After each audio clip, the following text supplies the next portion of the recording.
তো বন্ধুরা, নতুন এক ভিডিও নিয়ে এলাম আপনাদের সামনে। দেখতে থাকুন। গুড ফ্রাইডে ছুটিতে দীঘাতে পর্যটকে পরিপূর্ণ। সামনে অক্ষয় তৃতীয়া, এখনও দীঘায় পর্যটক পরিপূর্ণ এবং ভিড় বাড়তেই আছে। অতিরিক্ত গরমের কারণে পর্যটকরা হয়তো স্নানের মধ্যেই মেতে আছে বেশিরভাগ।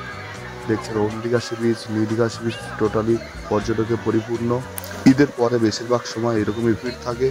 আর সামনে অক্ষয় তৃতীয়া 30 তারিখ দীঘার জগন্নাথ ধাম উদ্বোধন রয়েছে এবং অনেক পর্যটক অধীর আগ্রহে আছেন দেখার জন্য।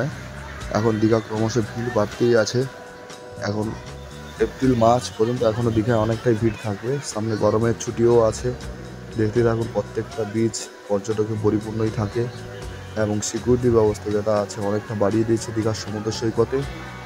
আপনারা দেখতে থাকুন। নতুন নতুন ভিডিও পেতে প্লিজ আমার চ্যানেলটি সাবস্ক্রাইব করুন। ধন্যবাদ।